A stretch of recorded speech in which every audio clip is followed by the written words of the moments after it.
Hi, I'm Nathan Wardinsky, and I'm the author of the book Dissecting Cannibal Holocaust, which was published in 2024 by Lexington Books. My book's been out for about a year at this point, and I want to discuss a scenario that I've experienced since then. Dissecting Cannibal Holocaust is an analysis of the 1980 movie, which, if you're not aware, is considered to be one of the most controversial and disturbing movies ever made. Cannibal Holocaust is fascinating, but it's also extremely violent and contains graphic depictions of murder and sexual assault and scenes of the actors killing real animals. As friends, colleagues, and acquaintances discovered that I had written a book about Cannibal Holocaust, they asked me if they should watch it. And I found myself stumbling on the answer. Of course, I want people to read my book, and watching Cannibal Holocaust is the best preparation to do that. But I also recognize that Cannibal Holocaust is not for everyone. In fact, a friend and former professor of mine said he watched Cannibal Holocaust because of my book and then didn't sleep for a week. I feel conflicted about the idea of someone being ambushed by a viewing experience that they were not prepared for. I anticipated this problem when I outlined the book. That's why the first chapter summarizes the plot. I give readers enough context to make sense of my arguments without having to watch the movie. But I also know that reading a summary of the plot is not the same as sitting through the visceral experience of watching Cannibal Holocaust. This matter is bigger than my book. There are larger, ongoing debates about the ethics of consuming violent art and entertainment. There is a school of thought among some ethical critics that it's wrong to even watch a film like Cannibal Holocaust because it fails to uphold human dignity and advances a dim conception of humanity. For everyday viewers, we have to make choices about what we watch, who we share films with, and what we're supporting with our time, attention, and money. So, in the next few minutes, I want to address this question: should you watch Cannibal Holocaust?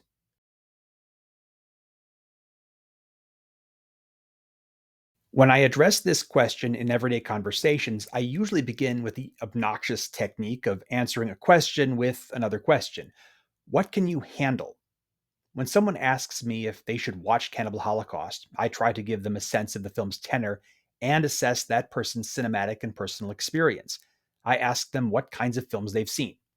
If their cinematic repertoire is limited to Hallmark movies, then Cannibal Holocaust might not be for them.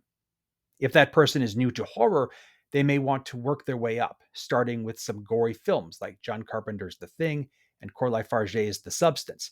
If that goes well, try some disturbing titles like Maniac and Henry Portrait of a Serial Killer.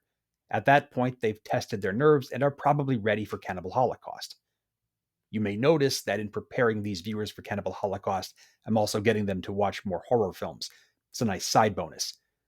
But this palette testing is an important part of our interactions with art and entertainment. Viewers need context to make sense of what they're seeing. That context is especially important for a self reflexive and metatextual film like Cannibal Holocaust. In addition to assessing their horror bona fides, I might ask Cannibal Holocaust curious viewers about their sensitivities to images of sexual violence and depictions of animal slaughter. There's quite a bit of both in Cannibal Holocaust. To me, this is about my conscience and my relationship with this hypothetical viewer. As I mentioned in my introduction, I would feel some guilt if a friend watched Cannibal Holocaust on my recommendation and was not prepared for it. However, asking these questions raises a problem for me. My concern for the viewer's well being sounds an awful lot like a trigger warning, and I'm skeptical of trigger warnings. I have two problems with them. The first is practical. Studies have found that trigger warnings don't actually help anybody. Warnings are intended to prepare viewers for potentially triggering images, but the research suggests that these warnings actually make things worse. The kind of people trigger warnings are intended to protect are also likely prone to catastrophize. The anxiety of anticipation might be worse than the viewing experience itself. The second reason I'm opposed to trigger warnings is more philosophical. These warnings can prejudice the viewer's experience and rob them of the chance to see the work on its own terms. These warnings also presuppose emotional fragility on the part of the audience. As grueling as Cannibal Holocaust is, human beings live with much worse. Just think about all the horrible things that happen in real life, even in your own neighborhood. Murder and assault are part of the world we live in, and yet people get up every day and live their lives. The idea that they can't handle a representation of violence is condescending. So, as I'm interrogating potential Cannibal Holocaust viewers, trying to help them determine their readiness for what this picture has to show them, I'm also cognizant of the way I might be patronizing or prejudicing their experience. I also remind myself that the decision to watch Cannibal Holocaust and the responsibility for that ultimately rests with this hypothetical viewer. Regardless of what I do, they have the volition to make that decision for themselves, and that includes the decision to turn the movie off. With all that in mind, I return to my question: can you handle it? The truth is, you won't really know unless you watch it, and that speaks to the incompatibility of protectionism and art. Discovery is an essential part of the viewing experience, and discovery comes with a certain amount of risk. Trying new things may make you uncomfortable, it may upset you, but it may also lead you to new understandings of yourself and the world we live in. As with most experiences in life, you'll have to estimate whether that revelation is worth the discomfort. To return to the central question, should you watch Cannibal Holocaust? I think there's another consideration: why? This is a question we ought to ask ourselves throughout our interactions with media, literature, and art. Namely, why are we watching this? And why is the artist showing this to us?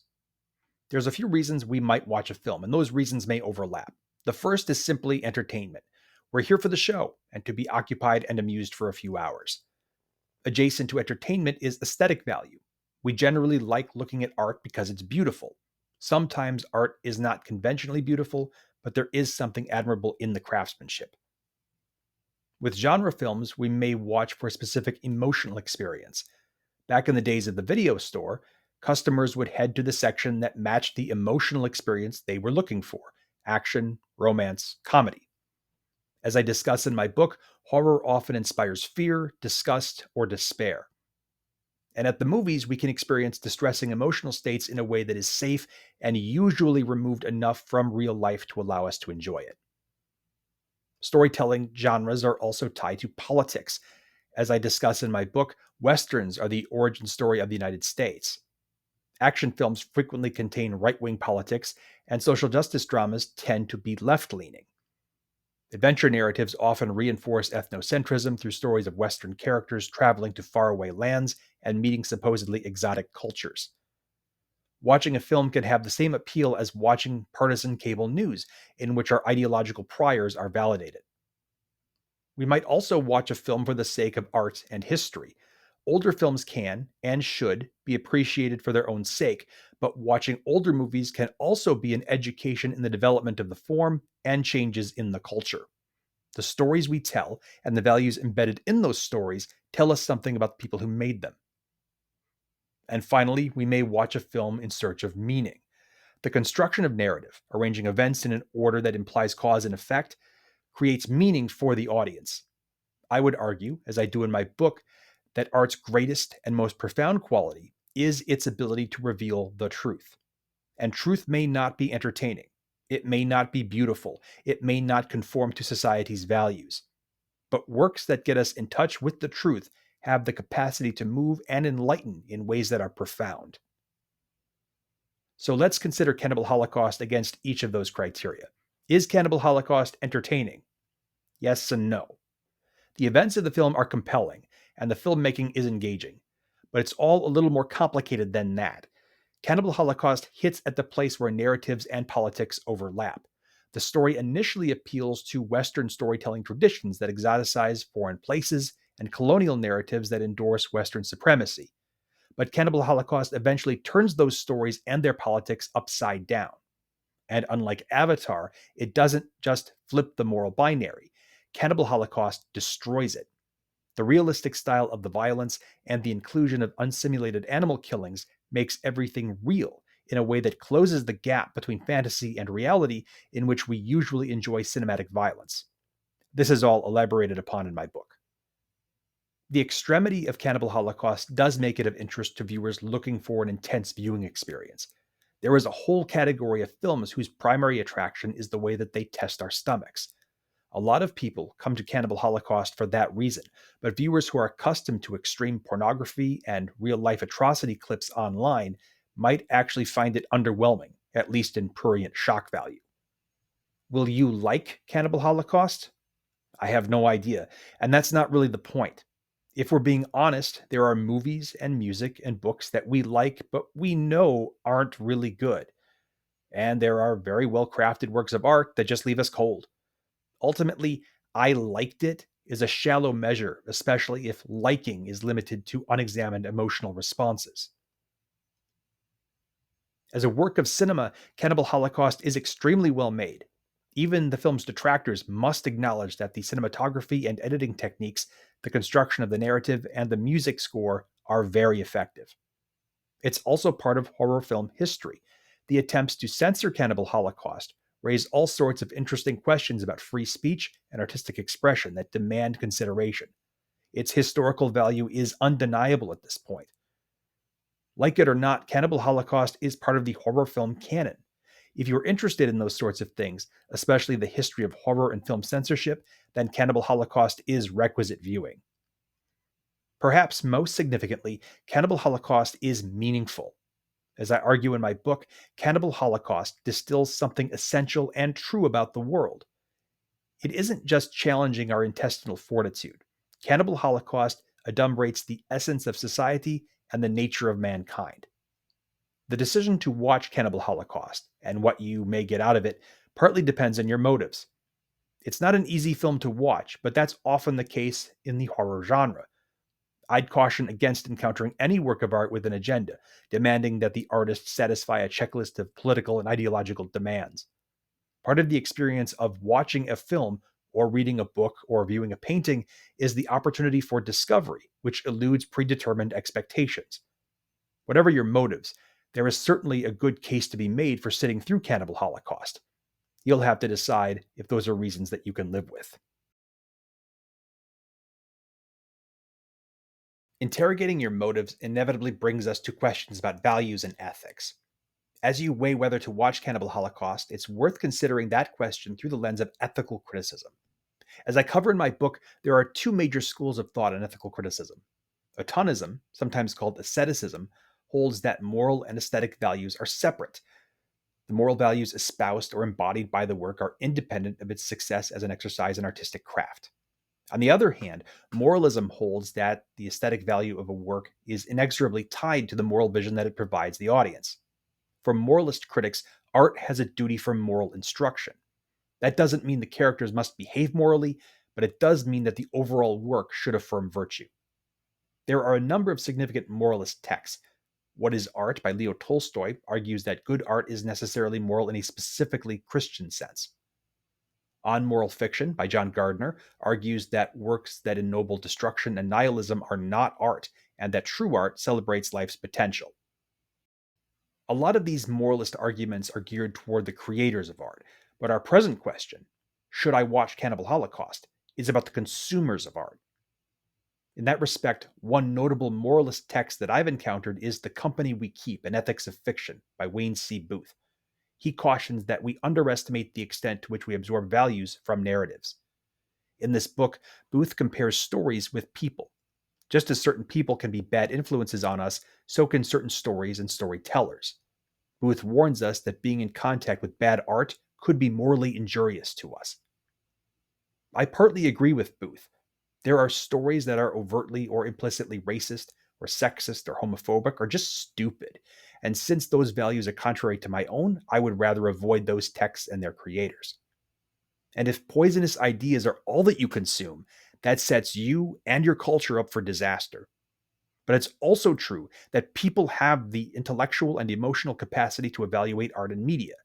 The idea that we are helpless before the images on screen is not quite right. We can be inundated by poisonous ideas, but they have to reach a critical mass first. So long as the audience is conscious and media savvy, and the marketplace of ideas remains open, we are able to critique or celebrate art as necessary. There's also the case to be made that the act of watching an image may have an ethical implication. There are images that we have collectively decided not to look upon. The most obvious example is images of children being abused or exploited, which, in the United States, is illegal to access or possess. These images are forbidden, in part because we want to dissuade people from making them, but also because we've decided that the act of looking at those images is itself unethical. That matter of ethical gazing comes to bear in Cannibal Holocaust. The movie itself addresses this idea. I'm not speaking as a scientist, but as the man in the street. This so-called documentary footage is offensive, it is dishonest, and above all, it is inhuman. Yes, yes, of course. We all know what Alan was like. He overdid it as usual. But what you saw is a rough cut. Perhaps I haven't made myself clear, but I refuse to have anything to do with this material. Look, Professor, we are talking about the most sensational documentary to come along in years. And you want us just to shelve it, to forget about it, as if it had never been found? Is that what you want? Yes. Yes. That is precisely what I want. Ethical gazing is also a concern for viewers of Cannibal Holocaust. The movie contains scenes of real animals killed on screen by the actors. It also contains newsreel footage of real-life executions. In addition, Cannibal Holocaust has been accused of racism for its depiction of Native people and misogyny for its numerous depictions of sexual violence. One such scene includes an actress who was allegedly underage at the time of filming. I address these issues at length in my book, so I don't want to reiterate them here. I will say that many of these excesses are not unique to Cannibal Holocaust. Newsreel footage of atrocities is commonplace in both dramas and documentaries. Animal killings were fairly common in movies at this time. Plenty of films, past and present, include racist images. And underage performers have been placed in dramatized sexual situations in exploitation films, art movies, and prestigious Hollywood productions. That doesn't necessarily make these things right or excusable, but if Cannibal Holocaust is unacceptable to watch because of those images, then we have to avoid a whole lot of other movies as well. Critics of Cannibal Holocaust also point to some behind-the-scenes stories. I've mentioned the allegedly underage actress in the sexual assault scene. The film's detractors also point to the treatment of the local actors playing the natives. Allegedly, they weren't paid very well and were put in dangerous situations, especially a scene in which a village is burned down. Actress Francesca Ciardi called director Ruggero Deodato abusive. I'm unaware of any allegations of Deodato getting physical with the actors, but it is claimed that he was verbally abusive. According to testimony from the actors, Ciardi did not want to do a nude scene, despite the fact that it was in the script, and Deodato screamed at her until she agreed to disrobe. I believe what Ciardi and others have said about the conditions on the set. However, much like the animal killings, the treatment of the cast was not unusual on movie sets at this time. That does not justify the filmmakers' on-set behavior, but if that abuse is the primary reason to abstain from Cannibal Holocaust, or even take censorial action against it, then we have to apply that principle to other works of art, as well as our food, clothing, and consumer products. Some people might argue that watching Cannibal Holocaust makes us complicit to abuse. I would argue that moral outrage over the production conditions of Cannibal Holocaust is belated and impotent. Cannibal Holocaust was made decades ago, and many of the people most responsible for the filmmaking decisions, namely director Ruggero Deodato, are now dead. Refusing to watch the film because of alleged behind-the-scenes abuse does nothing to undo those abuses. Admittedly, my view of this matter is utilitarian. Other people may take a more principle-oriented approach. Like Booth warning us about the impact of immoral stories, other people may assess Cannibal Holocaust as a threat to their own integrity. I don't blame anyone for skipping Cannibal Holocaust because of its content. This is an unpleasant movie. But if you're skipping Cannibal Holocaust on ethical grounds, take a step back. Are you really approaching this from a principled position or a reactionary emotional one? As you can probably guess, I believe it is ethically right to watch Cannibal Holocaust.